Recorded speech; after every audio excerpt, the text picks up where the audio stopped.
Hi, I'm Arlette Lazarenko with the CBC's The Signal.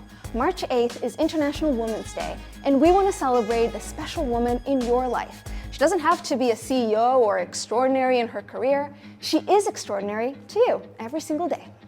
This year, we want to celebrate the women in our lives for the small things they do that means a big deal to us. It could be a sister, a mother, a friend, a coworker, a neighbor.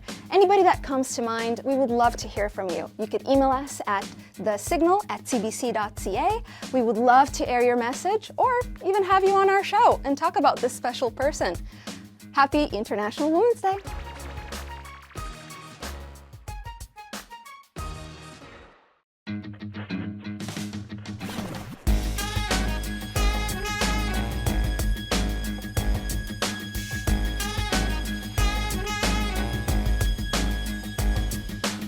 It's Monday, March 3rd. I'm Adam Walsh, and this is The Signal.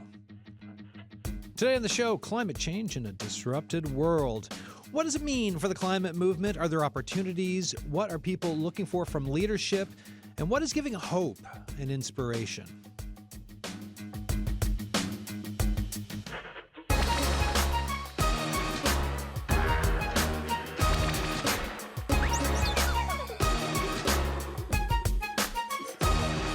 So I've got a young-ish panel lined up today to talk to you all about this. It is a check-in, right? Because the last couple of falls, we did a full week on, we called it Climate Week, a full week of climate coverage. We dip in and out of climate coverage regularly here on The Signal. So today is a check-in months later with some folks who've been on the show before and also a new person. We will open the phone lines at the halfway point. And the question for you, and as you're listening, you can text us at any time, 709-327-8206. Emails thesignal@cbc.ca. The question for you is, where are you looking for hope or inspiration when it comes to climate change? All right, let me do this. I'll get everyone in the studio to introduce themselves. Cassie, welcome back. How you doing? All right, let me just we'll get your mic turned on there. Cassie Trotz, give us your best self introduction. Oh my gosh. Okay, well, my mic is on, so that's a good introduction. Everyone can hear my voice. I mean, happy Monday, everybody. Happy Monday. So my name is Cassie, pronoun she, her. I do a lot of climate organizing in the community across the province and internationally. I work specifically with Just Transition coordinating, as well as coordinating youth advocacy and grassroots advocacy across the province. So I'm happy to be here, and I'm excited to talk about hopes and dreams and some disparities as we dive into the climate chaos that we see today. Full range here on the show today. Jamie, you're next. Hi. Welcome back. Yeah, thank you for having me again. It's great to be here. I'm Jamie. I am the Deep Canvas coordinator for the Defend Our Island campaign, which is from Neighbours United, a Canadian charity. And our mission is to help communities foster support for policies that help people and nature. And by what my job being, I'll explain because I can see that you're wanting to ask me what exactly it means to be a deep canvas coordinator. Unlike canvassing that just sort of comes to your door, knocks, says, who you voting for, what do you think of this or that, and then leaves after 5 minutes. Deep canvassing is kind of similar in that I do knock on doors and I,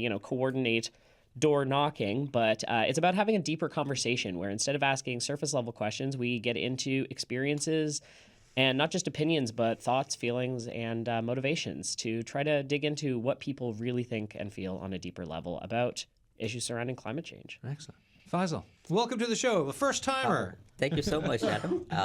Faisal. So I'm an environmental engineering graduate student at Memorial University and quite passionate about climate change and environmental stuff.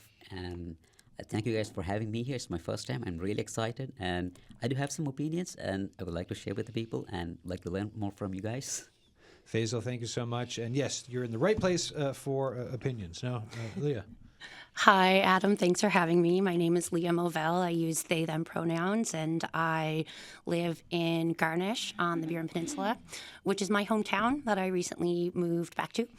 I studied political science and sociology. I work as the volunteer coordinator for the Social Justice Cooperative and the Atlantic organizer for the Youth Climate Corps campaign. and I am an aunt and a gardener and an anti-capitalist dreamer. All right. Excellent intros, everyone. Here's my question. With where we are right now, what is this, March 2025, right? Yeah. If you were to take a word, one word, to use for your thoughts or your feeling for the climate movement or where things are at with climate change, what, and I'll go back in reverse order. Leah, we'll start with you. What word would you choose? It's so funny because I'm going to choose a word that I struggle to pronounce and hope for the best. But that word precipice? Precipice, okay. Yeah. Why? Because it just feels like we're on the edge of On the precipice of something happening. absolute doom. But there's also some hope in being on the edge of absolute doom, because I think more and more of us are waking up to the fact that things can't stay the way they are. Business as usual isn't going to get us away from the edge of this cliff. It's going to push us right over. Right. Faisal, what about yourself? What word would you choose? One word, challenging. Challenging. Why challenging? I mean, I think I can understand why from my own lens, but tell me about through yours. Well, the recent news of Trump pulling back from the Paris Climate Agreement. So this is an unprecedented event because the major leader of a major country has pulled back from the Paris Accords. And it's not his first time, but this time it's with, you can say, with renewed vigor. Yeah. In the previous administration, it was during his last, it's during his last year, and today it was in the first week of his office. Yeah. So this has given climate deniers or people who oppose climate change or people who are bored with it, kind of push to, rally behind the bandwagon. That's what I feel.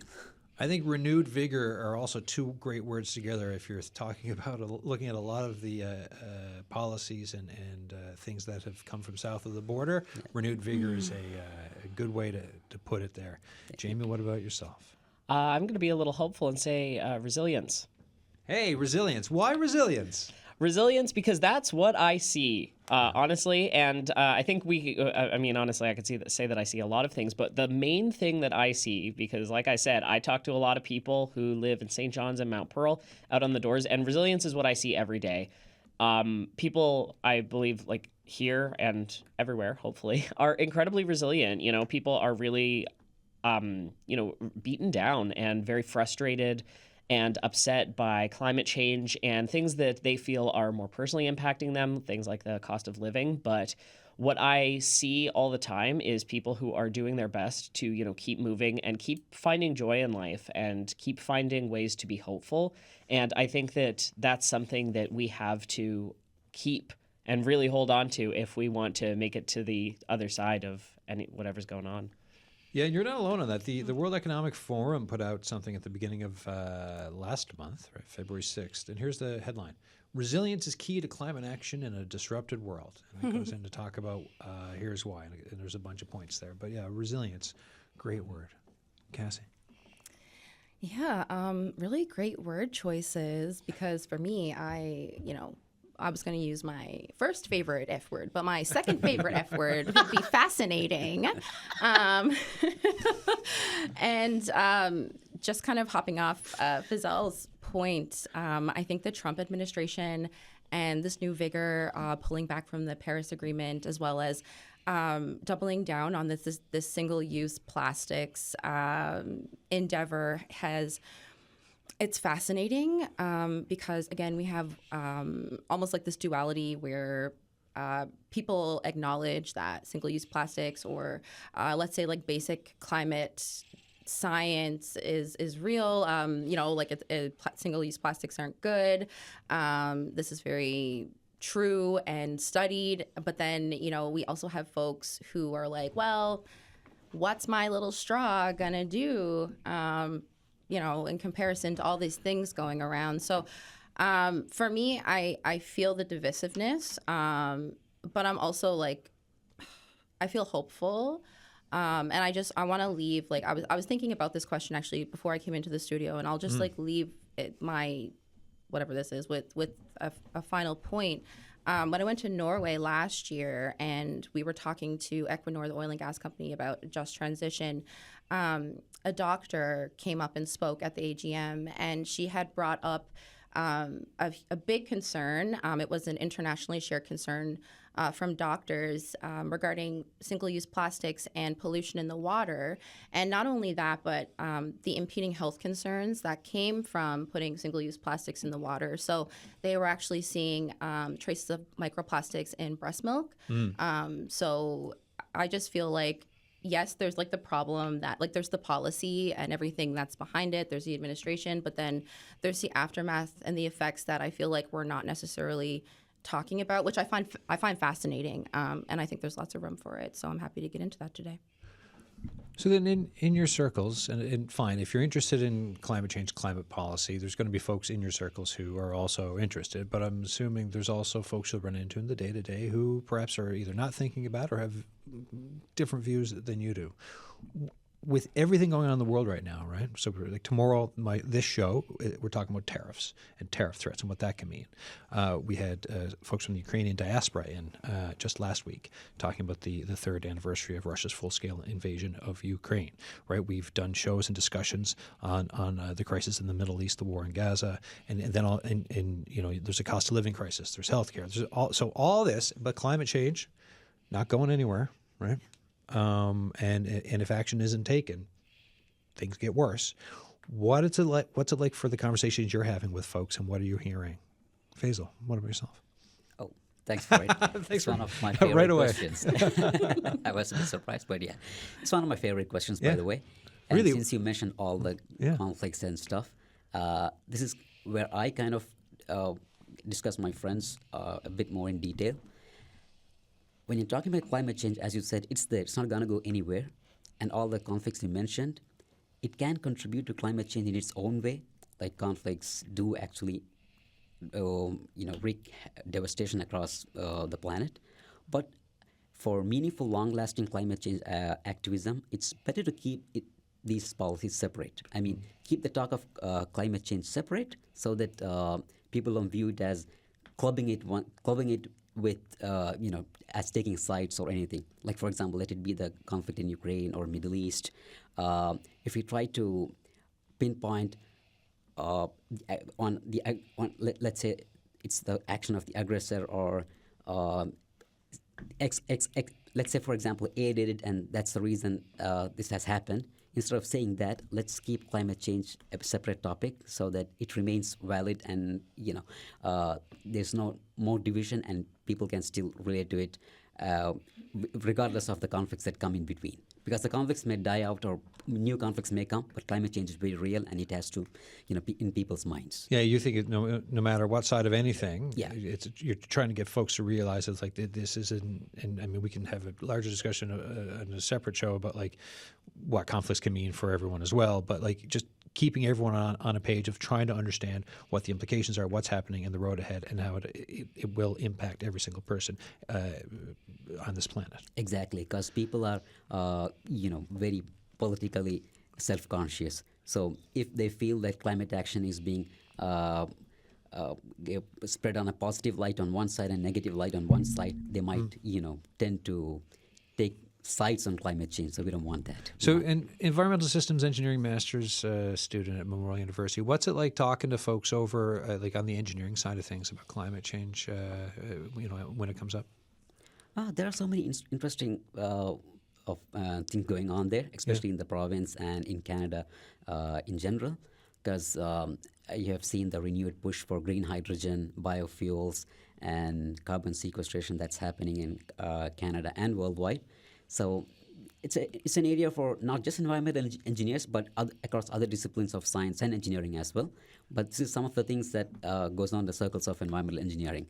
And not to mention policy making, because at the end of it, environmental is all about policies. 90% of it is policies. The engineering or the technical aspect is very less compared to policies. So we influence policies and policies influence the engineering. Yeah, right. It's follow through from policy, Yeah. right, to a certain extent. And also what gets made, if they look at it like, oh, that's fairly helpful, let's bring that into policy, right? Yes. Depending. Anyone else on just either inputs from community, whether it's from deep canvassing or speaking to different groups or different circles or folks at the gym? Like, what are you hearing? Yeah, so for me, just where I do like an array of different organizing across, I would say all boards. I'm talking to youth, I'm talking to newcomers, I'm talking to like folks from the queer community and so forth. And I feel like right now I want to lean into kind of what Jamie was speaking about in terms of resiliency, but I also want to add like the word contingency. So I think people are looking for what's next. And I would like to say I don't speak to everybody in the province, even though I'd like to try to. So, you know, maybe folks are being a little bit biased when they come up to me because they're like, okay, Cassie, you know, she does climate change stuff, so I'm going to talk about climate change stuff. And Jamie, you might be able to speak a little bit more about folks who aren't so friendly towards climate action incentives, just where you do door knocking and deep engagement. But from my perspective, where I'm speaking to folks who have been in it, have had their foot in the game, I guess, for lack of better word. They're looking for more stable models, whether that's like social models, economic models. So I've been, for the last year, developing Women's and Fishery and Cultural Cooperative in Petty Harbor. There's also like a new Newfoundland Labrador glass recycling cooperative. There's also an expertise hub that helps provide pipelines and pathways for newcomer employment. So I feel like all of the things that you mentioned, Adam, they all relate to each other because we live in a society, and a society is systems and policies that trickle down through procedure and everyday lived experiences. So I think that we are now looking for next steps, yes, but we're also playing on the Canadian strength of diversity and diversified experience. So yes, like as Fazal said, like we're approaching things from a very technical standpoint, but we're also approaching things from a very dynamic and I would adopt like the word pragmatic standpoint. So we know that there's solutions out there. There's not a one size fits all approach. Most likely we will have to think about scaling down. We'll have to start thinking about bringing our economies in more, a little bit more locally. We'll have to think about what production and distribution looks like when we start building our communities. So that is in conversation right now. Folks are really eager to get to it. But just from a community perspective, I think that we need a lot more support from our government leaders and other folks who have pull and power in the community. Another tariff deadline tomorrow from the U.S. president. And again, I've said tomorrow's show is going to be all about tariffs. We're going to have three folks from MUN's Faculty of Business Administration in here talking about different angles on it. But when everyone's talking Buy Canadian, when they're looking at everyone keeps talking about things like a new world order, right, because of announcements from the United States. Is that one of the perhaps can that be of benefit for everything you're talking about, for all the changes that you're mentioning when you look at the discussions around the transition and everything else? Well, that could be a whole show in itself, a Yeah, political whole analysis. separate show. Yeah. But yeah, I think it could be a unifying factor. I've been mentioning this actually for the last week with folks. I think all of us can remember, like maybe 2 years ago, with like the convoy up in Ottawa, all these Canadian flags.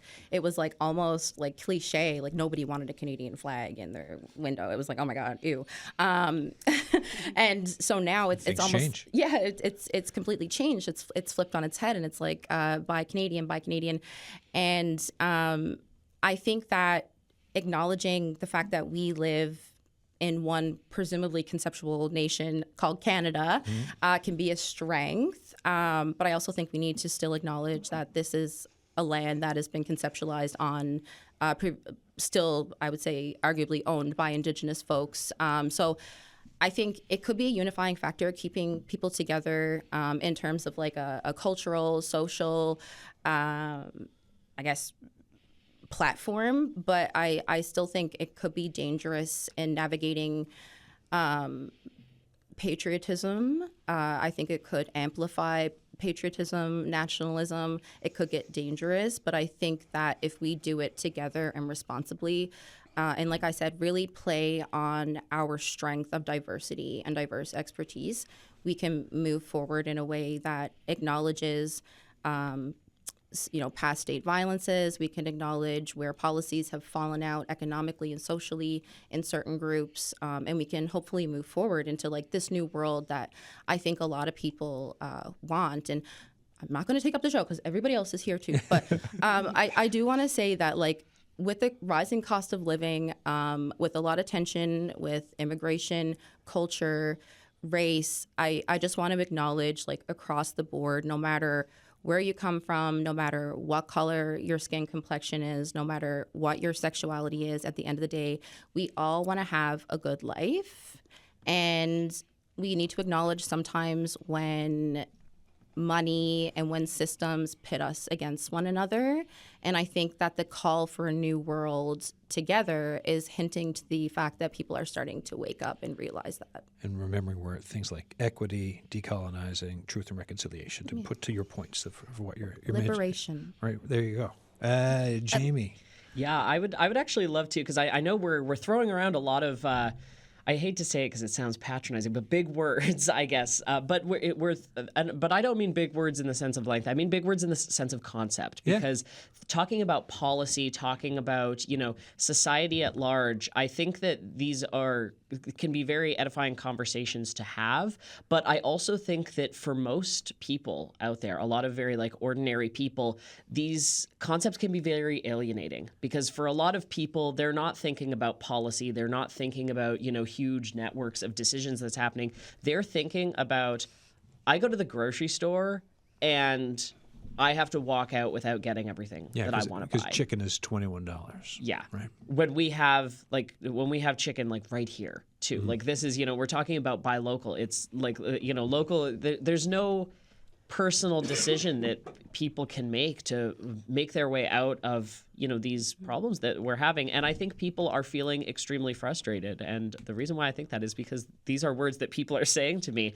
And I think that oftentimes people feel very alienated from the conversation because they see there's a bunch of people who have the power to make decisions, and they're talking about plans and strategies and policies, while these people, like I said, they're going to the grocery store, they're going to the gas station, and their material reality isn't changing. And for me, I like to think of things in terms of starting with the individual and then connecting. Because, like Cassie said, unifying isn't like inherently positive or inherently negative. It's just a bunch of people in a group. So in order to connect with each other, I think we really need to be talking about things that impact us on a personal level and connecting on those, because we're all struggling with the rising cost of living. And I think that one of the reasons why climate change has been deprioritized in people's minds is because they're not seeing the ways it impacts them as a person. When I find that when I'm talking to people on the doors, when I ask about the cost of living,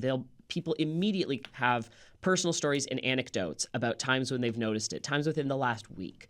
But when I talk about climate change, it usually is more like, yeah, I saw something on the news, or yeah, I've heard people talk about that. It becomes a lot less personal. And I think that that's the battle right now, is that there are so many issues that are deeply impacting people's lives, that are competing for kind of the spotlight, that a lot of people, even people who are very oriented towards climate action, find it difficult to prioritize climate action because of everything that's really raining down on us. So I think that when it comes to these issues, being able to think of them in the personal thing, being able to think of, when was the last time I saw like an abundance of wild blueberries growing? When was the last time we had a winter that looked like this? Are we seeing more winters that look mild like this? Are we seeing summers that are hotter than we used to? How is this affecting us as individuals, as families, as people? And I think that that is kind of the path to making climate action something that everybody notices and cares about, instead of just something that exists in sort of the range that people, I think a lot of people are taking as kind of hypothetical. They're like, oh, that's policy, and I'm not a politician. I'm just someone who lives in St. John's. Great points, right? Because if you're looking at getting folks on board, the blueberry discussion or the winter discussion, or what winds mean, and like there's the storms that are coming, but then if it's let's look at how the climate has changed and what it can mean to the safety of our homes, extra food security issues for Newfoundland and Labrador, which is already not in a great spot for food security. Lots to talk about. And so when you do zero in like that, how much more do you find folks are engaged? I find that I think people are a lot more engaged but I think that there has to be a lot of trust. Yeah. You can't just right off the gate be like, hi, I'm a stranger, I'm at your door, and I want to know Climate your change. feelings Yeah. about climate change. Because and to be honest, I've struggled with that because I'm like, I don't want to knock on someone's door when I have no idea what they're going through and just be like, how bad do you feel about this? Scale of 1 to 10. That's not something I ever want to do. I don't want to inspire bad feelings, especially because I can tell a lot of people are very hesitant and avoidant. I've talked to like single mothers of young families who are really avoiding using any sort of personal feeling statements because they're really trying hard to stay hopeful. And that is something that I never want to be demanding that they have a negative emotional reaction to an issue that I care about when they're, struggling to stay afloat. So, people are very avoidant of it. And so I think that by using like personal things, like I always try to start with, I share something about me. Because you don't know me, right? Like I am just someone who knocked on your door and you have opened your door and chosen to have this conversation with me. So I'm going to share about me. I grew up in the East End. I've lived in St. John's most of my life. I really love it here. How about you? I've noticed that the price of groceries is absolutely crazy. And even when I can afford it, I don't want to have to spend this much. And it makes me feel frustrated. How about you? And being able to connect like that, to build that trust so that if somebody genuinely does feel upset about climate change or confused or, they're like, I'm getting a lot of messages and I don't really know what to believe, that they know that they exist in a space where I'm there to listen and I'm there to share. I'm not there to just like take opinions and ideas and like run it up the flagpole to some organization that they don't know anything about. Like I'm in that moment, if I'm talking to you at your door, I'm trying to connect with you on a human level because I think that's the only way to create real change in the long run. Leah, any thoughts before we go to the calls? Yeah, I just want to comment a little bit about, we're talking about the sense of overwhelm and desperation that we feel when we're facing these big intersecting crises, and it can be disorienting. And I think a really important thing to remember, and it doesn't necessarily sound like a good thing, but it kind of is a good thing. An important thing to remember is that all of these crises share the same root problems. And those root problems are that our society is organized on the basis of imperialism, colonialism, racial capitalism. It's centered on profit-seeking and power-seeking. And those are at the root of the climate crisis. They're at the root of rising hate and fascism. They're at the root of the genocide in Gaza. They're at the root of the war in Ukraine. And so if we get clear about what our enemy is, it starts to feel a little bit easier to not easier, it starts to feel a little bit more possible to tackle this and to pick away at I read this in a book by Kelly Hayes and Miriam Kaba called Let This Radicalize You. And they say that the good thing about all these crises being connected is that if you're pulling at any thread in any place, you're helping contribute to the downfall of the entire monster. And I think that is a hopeful framing. You're listening to The Signal. We're talking climate change today, folks. And here's the question for you. When it comes to climate change, with everything going on in the world, where are you looking for hope or inspiration with everything that is happening? The lines are open, 709-722-7111, 1-800-563-8255. Text us, 709-327-8206. Emails, thesignal@cbc.ca. We've got Leah Casey on the line, who we called to come on the show. Hi, Leah. How you doing? I'm wonderful. How are you? Good. I wanted to check in with you. So first year, you're doing Bachelor of Science at university. You won a scholarship last year for work with the CBS Community Gardens. In March of 2025, where are you when you think about climate change and movement around it? And are you looking around for hope and inspiration, or is your cup full with that? No, so I see inspiration everywhere. I feel so hopeful being in this kind of new stage of my life at university and being surrounded by people who are just as passionate as me and have so many opportunities to give. I'm just feeling so excited and energized by all the opportunities. How so? Give us some specifics on what you're seeing and hearing for those inputs and the energizing. Yeah, so I'm working with a lot of students who kind of have like-minded opinions to me, and I'm developing a program to do out in CBS where I'm from that's kind of focused on science-based education and climate activism for young people. So that's specifically in those people I'm interacting with for that program. I'm so inspired by them, and it's really giving me a place to talk about my concerns and hear about their concerns and just bounce ideas off each other about climate activism as a whole. So is that what keeps you going? And like in a time we started talking at the start of the show about the United States pulling out of the Paris Climate Agreement and a lot of pretty heavy things going on world around. Like the inspiration and the feeding off the energy of colleagues, classmates. Is that what is pushing you forward these days? I would say absolutely, yeah. Like seeing all of the incredible work that people are doing around the province and around the country and around the world as a whole, it can be so easy to become so negative and see just the bad things that are happening in the world. But I always find it's good to just focus in on what small things people are doing to make huge changes, and that's keeping me so energized and excited about this movement. Leah Casey, thanks so much for coming on the show, and we'll be back in touch later because I do want to do more around the work that you're doing in CBS, and we can try to figure something out.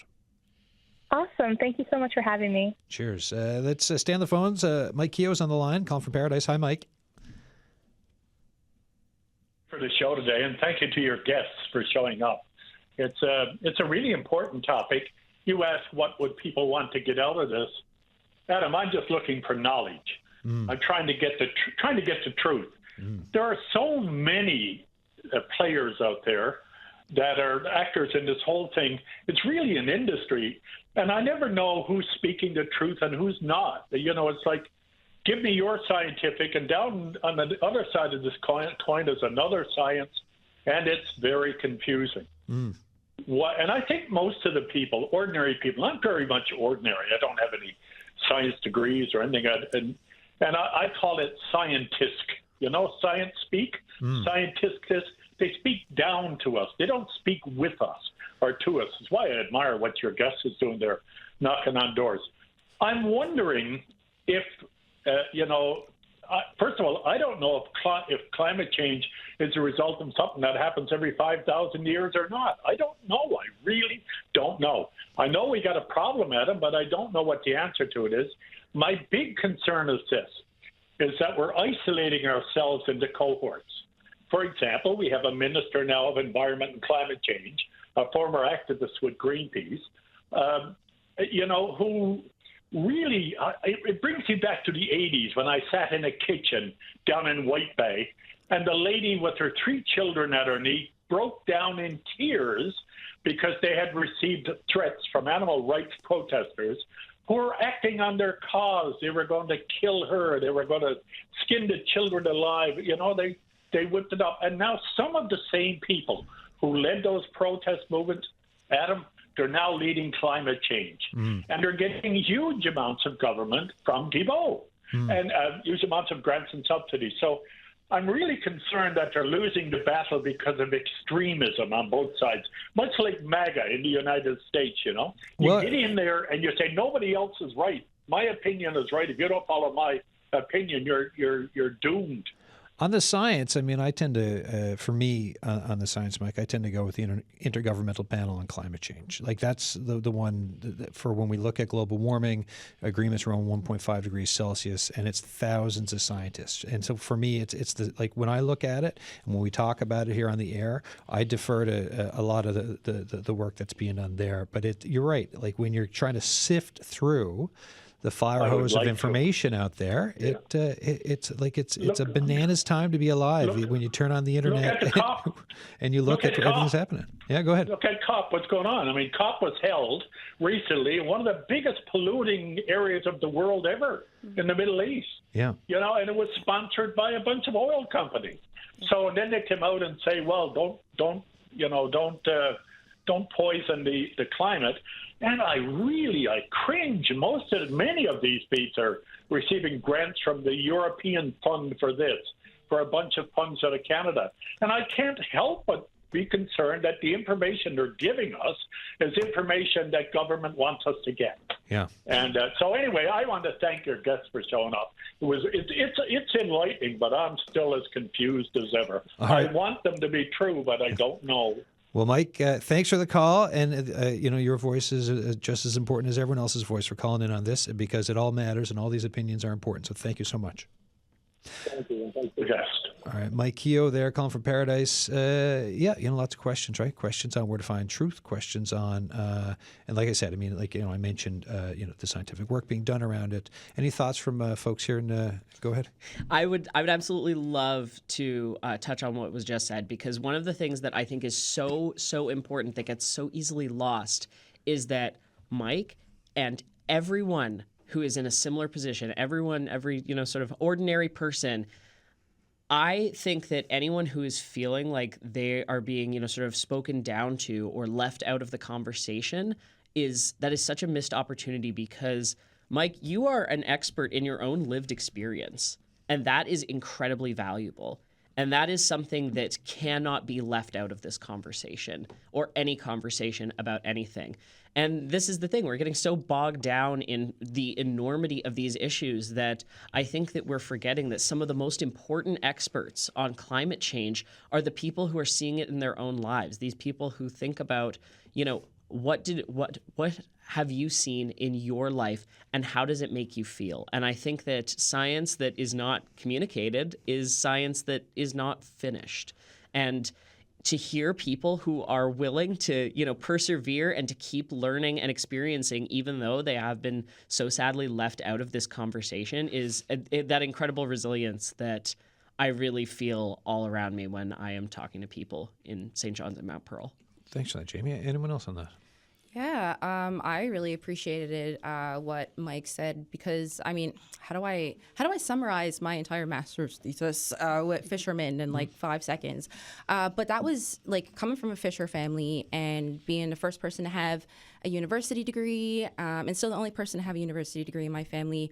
I made a point to kind of just deal with what you're saying, Mike. There's a lot of public narrative around, let's say, the fishery, let's say the cod claps. There's a lot of talk. There's a lot of information flying around. Nobody really knows what happened to the cod. Everyone will just say, oh, well, you overfished. That's it. Too bad. Move on. But that's not really, that's not it. That's not what happens here. Obviously, we still have a very amazing and thriving fishing industry. And so, Mike, you're not alone when you say, when you put your hands up in the air and you're like, I don't know, point blank, period. And when I was talking to inshore fishers, to just kind of delve into what they were seeing on the water, climate science, for lack of a better word, and so forth, they would continuously tell me, I don't know, my dear, I'm not the expert. I'm not the expert. I'm not an expert. And I would arguably say, yeah, you are. I'm not an expert. I can just record you. I'm a researcher. I can facilitate information, but you are the person on the water. And so, I think also how we're having these conversations, very much what Jamie was speaking to, it might need to be framed a little bit differently so that information can be clearly shared, and as well as just stored and kept. So I could come to let's say Peter Easton's pub and talk to fishermen with my my laptop handy and be like, oh, what in 10 years ago, what was the biomass of cod, blah blah blah blah then? Or I could be like, when you first started fishing, what was it like then versus now? And I will tell you, I got more success from that second question. Yeah. And I will tell you that the information that I got from those fishers was that the ocean temperatures were changing. The ocean was becoming more rough in the winter, and fish migratory patterns were changing because of that. So then DFO, their timelines for fishing and their quotas for fishing were not aligning with the actuality of what was happening on the water. So they were acknowledging climate change in their own way. DFO was not recognizing this, and so there was almost this discombobulation between locals and policy, local knowledge, federal science as well. So one of my suggestions and the biggest takeaway from my thesis was the fact that we needed smaller scale industry, especially fishing, agriculture. We need hands-on approaches. We need place-based solutions. So that means like people involved, not just like, a company comes in, they do something and then they leave. Like, no, we want people who like are from here, who have moved here, who want to be here, be in charge of the projects, see it through and help from start to finish. And I think I'll stop ranting because I know everyone else is so eager to get in on this because everyone's like nodding their head. But I think cooperativism and cooperatives are the way to go. Like it's a way to start sharing information, getting the truth, because the truth is so important, and start valuing each other as humans as opposed to products of labor or just value-based entities. Yeah, with cooperatives, I mean, there's such a big community conversation to be had with it. Faisal, what do you think? Yeah, that is interesting. And I would like to touch on two things that our caller Mike said. One of the things was about COP being held in an oil-producing nation, and it was not just the last year. I think it was even the last 2 years. Yeah. It didn't come from countries which run on renewables or which have a major share of renewables. But the point I think that the United Nations is doing that is to get everyone on board. Like if COP was held only in countries which were not polluting or which had only green infrastructure, it might not get as far. Like I was shared a proverb before I joined up here. If you want to go far, go together. If you want to go fast, go alone. So the battle of climate change, you want to go far. So we have to go together. I mean, it'll be slow, but and with everything that comes with that, right? Because when you're bringing in, like, if it's an oil and gas producing nation, you're bringing folks in. There's going to be some folks are going to have issues with that, and others won't. But that's for what you're saying, right? Moving forward. Exactly, and we can see that the changes are taking place actually, because in the Middle East, the United Arab Emirates, it's an oil-producing nation, one of the an oil country. But recently, I mean, in a decade ago, they switched to nuclear power. Yeah. So 26% of their power comes from nuclear. So it's less polluting than oil. And you can see some other companies, for example, Equinor, Saudi Aramco, they have invested in renewables. So this could be a result of engaging them in climate change adaptation stuff. So if we don't engage with them, they might be left behind, and the progress might not be as good as we see today.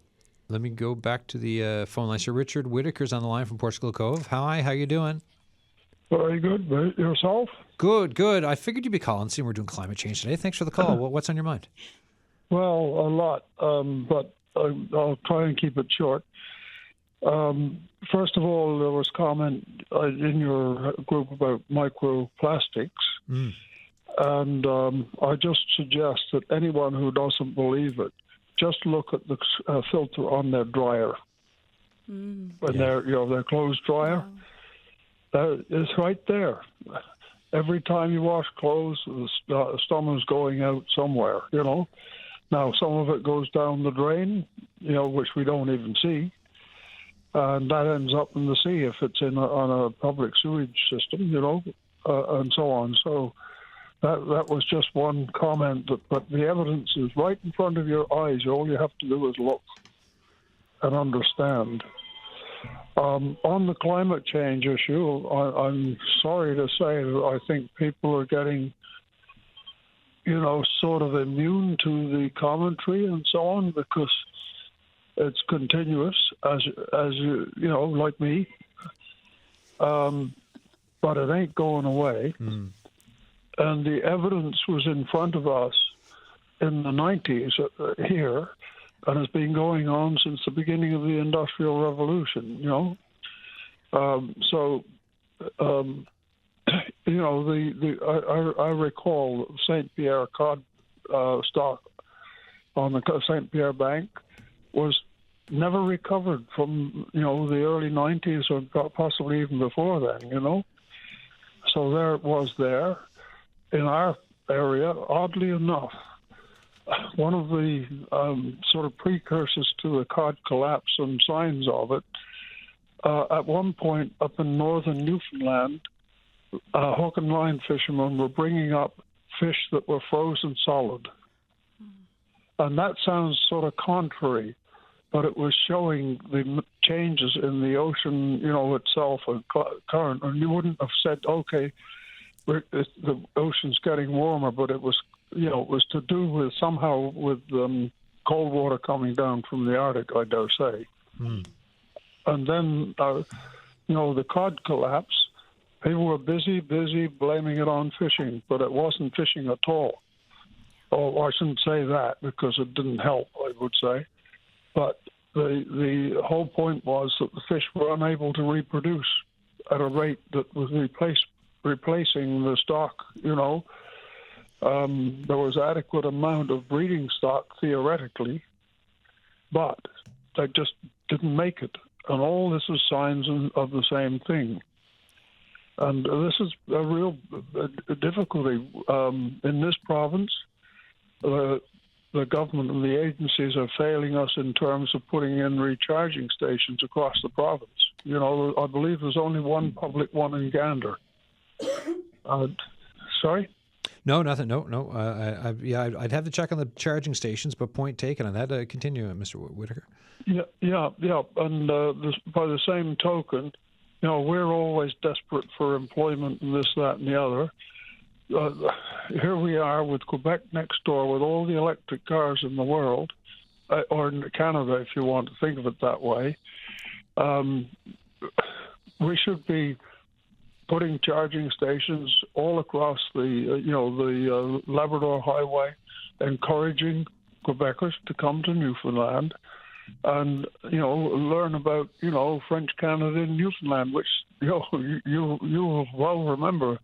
At one point, Newfoundland was pretty well taken over by the French and so on. And there's lots of French history. And that can be done on the back of climate change in the sense that electric vehicles and so on, encouraging people who obviously care about environmental issues. And we have lots of things to show them. And some of the best parks and national parks in Canada. So all of this can help. It can only spread the word and so on and encourage people to move in that direction. But there isn't a lot of encouragement for people to buy electric cars in Newfoundland. And you can go on the highway, you can see the oversized vehicles and all the rest of it. Yeah, there's a lot of, and as you point out, right, I mean, there's cultural change. There's a lot to be looked at when it comes to thinking of transitions and what needs to happen for climate change. Totally. Yeah. You can make change. I mean, I grew up in the UK, right, until I was 21 or so. And I've been in London. I've actually in my own county of Suffolk on a bicycle when you could barely see the ground for the smog. And it was really hard. The only way you could find your way along the road was to stick to the curb, which you could see. So it was that kind of thing. And once you stopped burning coal, most of that went away. No, so change can't happen. Mr. Whitaker, we'll have to let you go because we've got another caller, and I want to find out what my guests think about your thoughts there. But thanks, as always, for the call. Right on. Bye-bye. Thanks, sir. Richard Whitaker calling there from Portugal Cove. So let's do a quick whip around, and we've got someone else to get to on the phone as well. So either responding to what he was saying, or if you have any other thoughts to go in any other direction, Aaliyah. Yeah, what Mr. Whitaker was saying about how we've known about the impacts of the fossil fuel industry and our reliance on it since the 90s, I think is a really great point. And I think the reason that we are still trapped in this relationship with fossil fuels, this toxic relationship with fossil fuels, is because we haven't yet broken the solidarity between our government representatives and oil and gas executives. And can I get a quick word for you before I continue my move around the table on transition jobs and the push for it with the federal election this year? Yeah, so last year I think the Canadian government subsidized the oil and gas industry at almost $25 billion. And I'm involved with a campaign that is asking the government to spend a small sliver of that, $1 billion, to invest in and launch a youth climate corps, to provide youth with well-paid job training placements, to help communities confront the climate crisis, and to transition young people into green jobs as a start of a grander just transition of the workforce. Excellent. Faisal, thoughts? Thoughts on what he said? Anything you want on what he said or wherever, like you, because we're winding down in the show, so it could be almost ending thoughts-ish, Okay. but, or thoughts on what that. Mr. Whitaker said. Yeah. One thing I would like to add on is from our previous caller, Mike, when he said about activism. So that was kind of the point that I kind of hung up in between. So activism and it's something that we can speak for all sort of activists. There could be like thousands and thousands of activists with different agendas, and more often than not, they will be advocating for something really good. But isolated cases like what happened to Mike can happen sometime, and that's unfortunate indeed. But at the same time, activists actually play a really crucial role in spreading this message of climate change. And if they actually kind of incorporate all the sciences, not just environmental engineering, but from all different backgrounds, like say, for example, science-related departments or non-science related, maybe healthcare or financing, or even, for example, let's say, small community businessmen. If we, as Jamie said, be personal, share a story, so engage with everyone, not just with people who are unaware or not just with people who are on board with it, but on people who are on the other side of the spectrum. They might be involved in work with polluting sectors, not because they kind of believe in. They might be just people like us. They might be just doing their jobs. Right? Exactly. They might be just doing their jobs.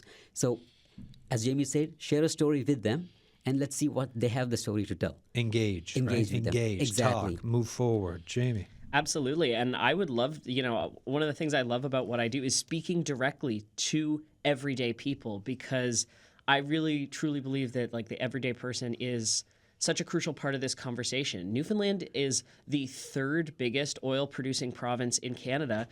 And I would want to ask everybody at home, do you feel that you've seen the benefit from that in your own life? Has that alleviated the cost of living in you? Like, has that, improved the quality of life of you or your family? Because I think that for some people, they can honestly say, yes, I've met some people who work in the oil and gas sector who feel as though they've been rewarded for it, but they've also experienced setbacks. They've experienced rotational work that takes them away from their family. They've experienced very difficult, very laborious jobs. And I think that the biggest barrier that I see is I talk to, Newfoundlanders are struggling and they're frustrated. And the thing that I hear so much is like, well, I'd like things to be different, but they won't be. So I'm not even going to think about that. And I want to challenge everybody who's listening right now to imagine the future of our province, because if you can't even imagine the future that you want to live in, then I don't think we have a hope of moving towards it. But I think imagining it is the first step. And I want everyone to believe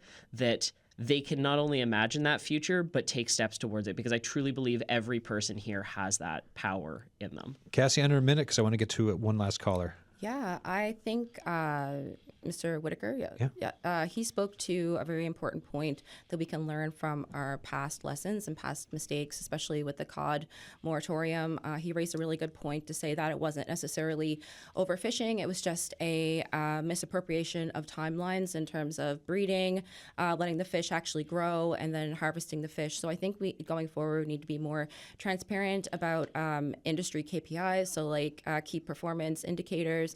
We need to be more conscious of quotas and everything underneath that umbrella, to seriously consider what's happening on the ground, so local knowledge, while also considering high-level scientific analysis to make sure that we're not only making sure that we're taking care of what's happening here, but planning for the future as well. Yeah, local knowledge, appropriate scientific communication. Frank Holden, you got under a minute. Last but not least, sir, thanks for calling. Certainly. I can be very brief. Yes, please. Nothing will happen. Nothing will change because out of sight is out of mind for most people. Not just here in Newfoundland. It's all over the planet.